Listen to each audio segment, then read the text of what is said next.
on Clear Your Clutter Inside and Out, we're talking about internet privacy. Do you get a little freaked out when you've Googled something only to see it appear as an ad on another social media channel? Are you curious about the digital footprint you're leaving behind?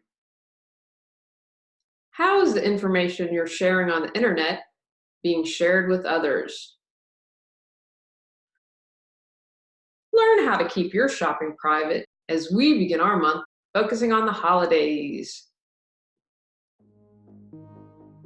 Do you control your clutter, or does your clutter control you? On Clear Your Clutter Inside and Out, we'll teach you awareness as well as action steps to create change in your life. Come on, let's get started. Today's episode was inspired by my dear friend Cotty. I signed up for an extension, it's a Google Chrome extension that does a price search. So when you are online shopping, they can make sure you are getting the best possible price, and it also gives you reward money. The first thing Cotty asked me when I was like, hey, I found this, was what's their privacy policy? I hadn't even thought to question it. I'm kind of upset with myself that I didn't even think to question it. And when doing research for this episode, I was like, wow, you need to step up your game. There's a lot more that you can do. And I truthfully hadn't given it a lot of thought. Yeah, I get super annoyed. I have been looking for walking shoes for an upcoming trip. And if I Googled it, it would then show up in Facebook or on Instagram, or it would show me tons of shoes I wasn't even looking for, but the brand had obviously had a paid ad. With the holidays coming up, I'm sure a lot of you are going to be online a lot, maybe just searching for presents for yourself or others.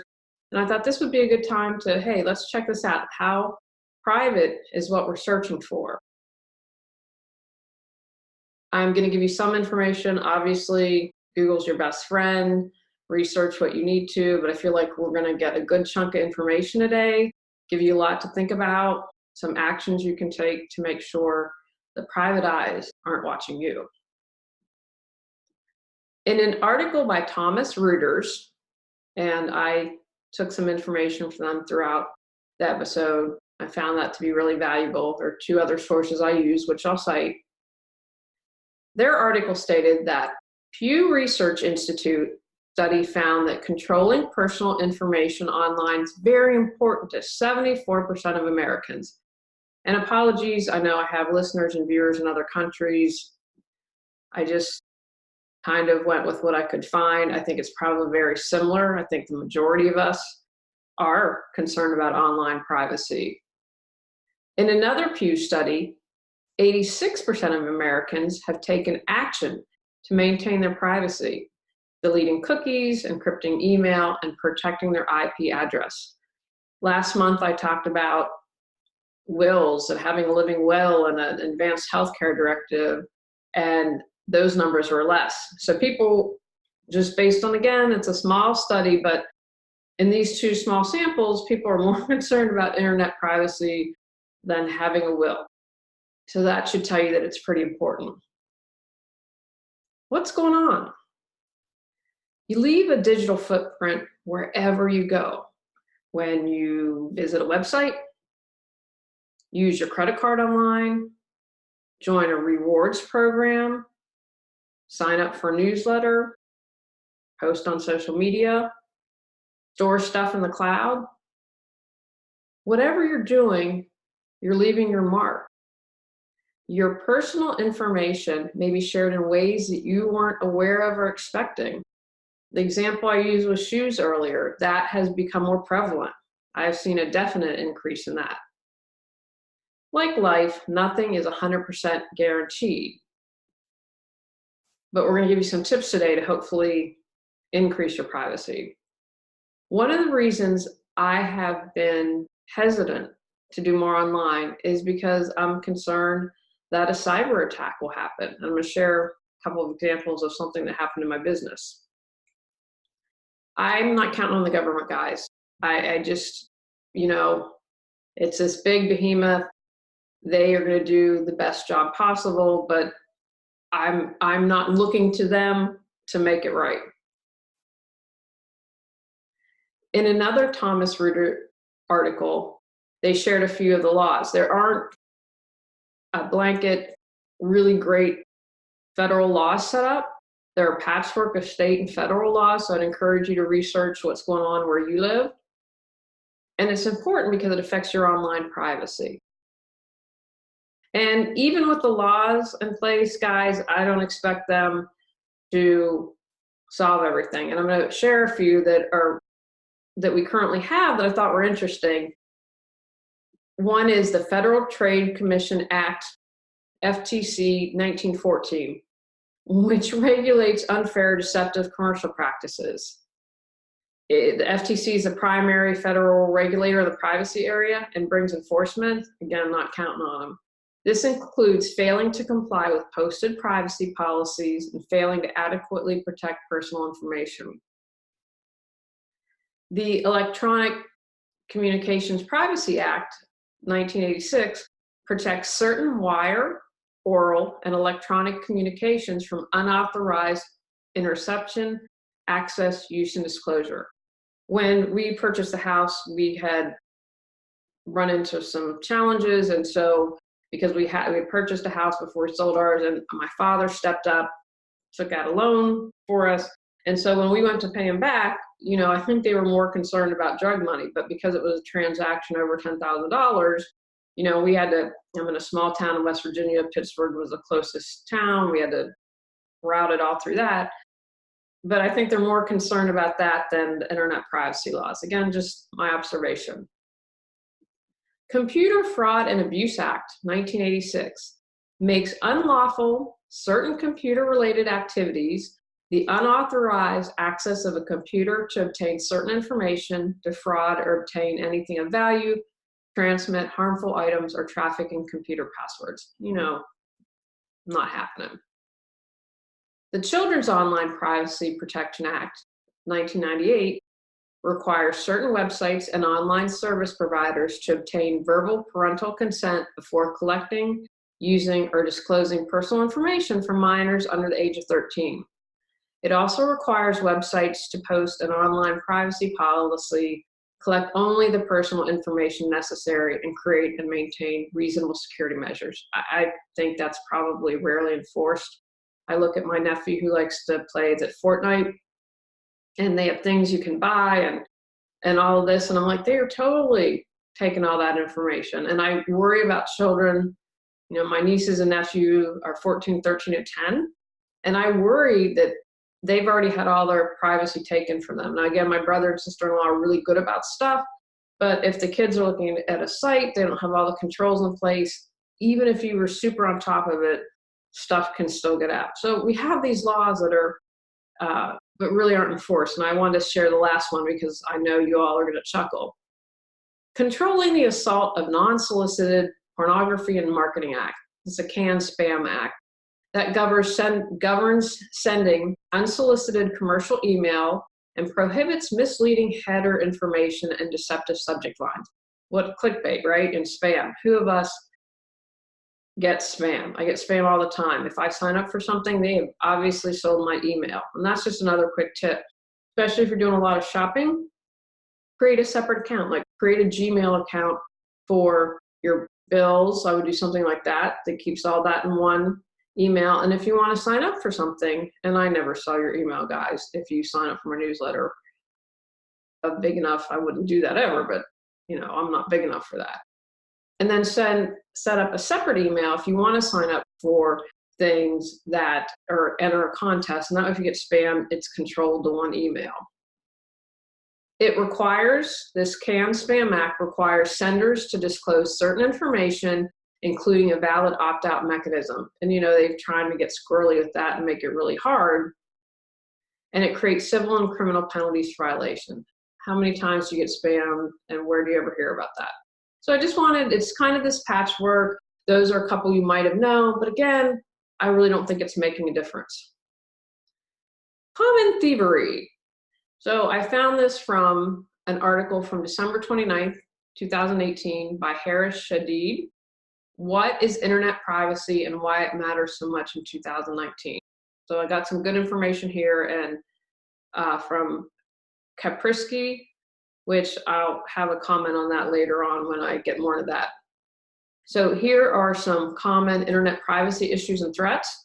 Tracking, right? I mentioned at the beginning of looking for walking shoes, and then they're everywhere on social media. So these ads follow you where you go, and they're based on your web searches or your visits to websites. Your movements are tracked by website advertisers. It's literally like feels as I had been doing research on this, like someone's here in the room watching me. Cookie profiling and other techniques are used to track your overall activities online and create a detailed profile of your browsing habits. Surveillance. Some governments spy on their citizens online to supposedly assist law enforcement agencies. Now, I was surprised about this. The UK's Investigatory Powers Act authorizes mass surveillance and allows the government to legally monitor the internet usage of its citizens. Internet companies, telecoms, and other communication services are required to retain customers' internet connection records for a year, which can be obtained by government authorities and used in investigation, even if they're not related to them in any way. I know for a fact that we do have this going on, and it's just scary. We joke, we had Siri, not Siri, what was the other thing? There's the Google Home and Amazon Alexa. And we had it, and I loved it because I could do my grocery shopping list, be like, add bananas to the list, or what's the weather forecast? And then we're like, oh my gosh, they're hearing everything. And so then I would say things, my husband's like, please don't, I do not want the government knocking down our door. But we no longer have Alexa or Google Home because that's a concern. Some people mistakenly believe that you're either born organized or you aren't. Not true. Getting organized and clearing clutter, as well as learning to be more mindful and aware, is a skill that you can learn and will support you your entire life. Julie Coraccio's online classes and online workshops are friendly and conversational. Each class also contains action items for you to implement once you've completed the class. Visit reawakenyourbrilliance.com to learn more. Good old-fashioned theft. A staggering 17 million Americans have been affected by identity theft in 2017. I was shocked by that. 17 million, that's crazy. Cyber criminals use malware, spyware, and phishing techniques to break into your online accounts or device and steal your personal information to engage in activities like identity theft. In a podcast, I believe it was 2 years ago, I talked a little bit about that if you're out shopping, so be sure to check out that episode. It's got some more tips on that, practical tips like if you're in the coffee shop, don't join their network and use your credit card.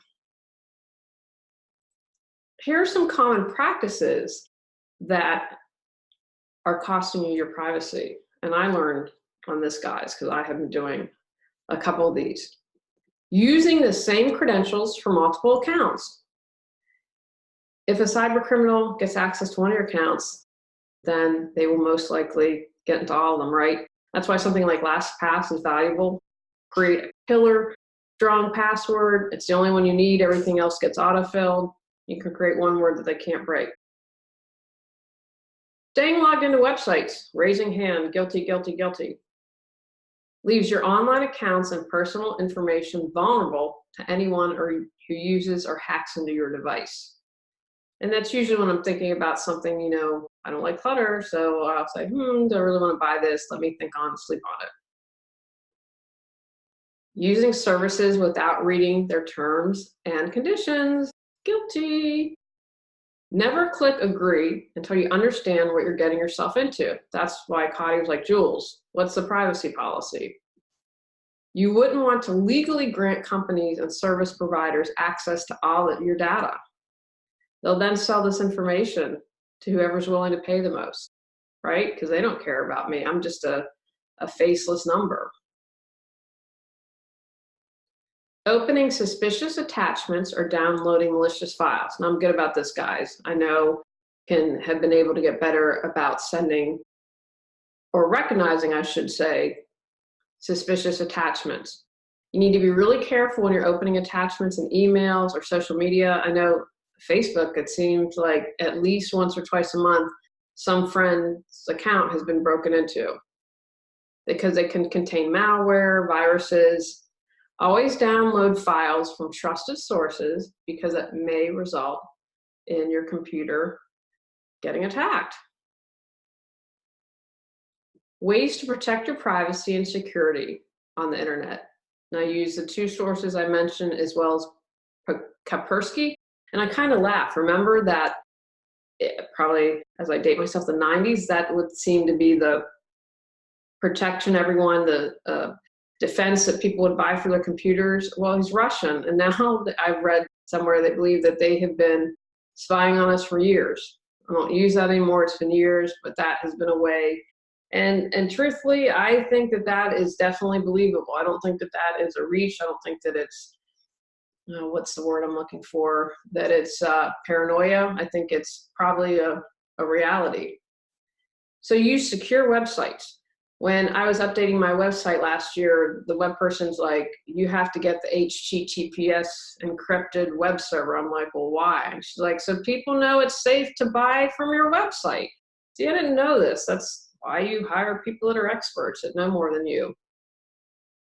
Personal data flowing between a user's machine and a website machine, just using the HTTP without the S, can be monitored by other companies or potentially intercepted and stolen by malicious hackers.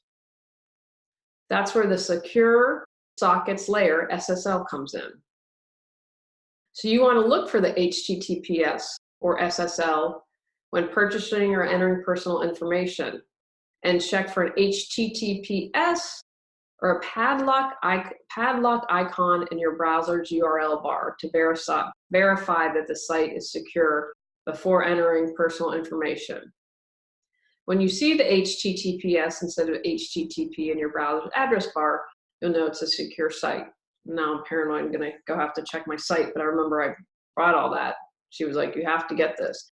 And luckily, GoDaddy is a one-stop shop. They drive me crazy on some other things, but at least I can get that in easily. Also, threat from the cloud. When you are storing stuff on the cloud, who are they? You've given up administrative and technological controls to someone else. The provider may not securely back up processes, security practice, employees control. You know, you can have someone that goes in and works for them for 6 months, get clearance, and then steals everything.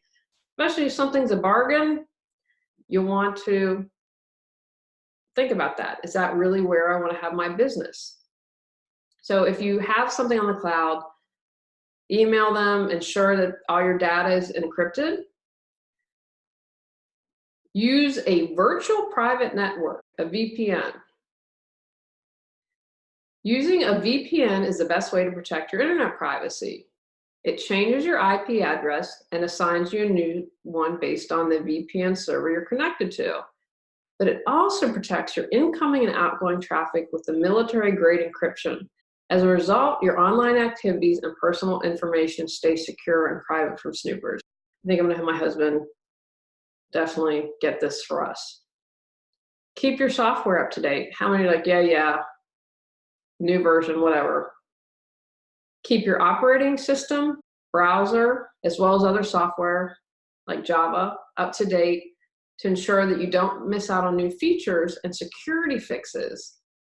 And remember, you can automate security updates.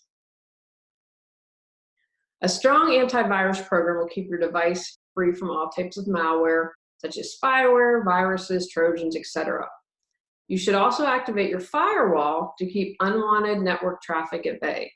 The good news is most operating systems come with it built in. Delete cookies at browser exit. You should delete cookies regularly as they're used by websites, advertisers, or other third parties to track you online.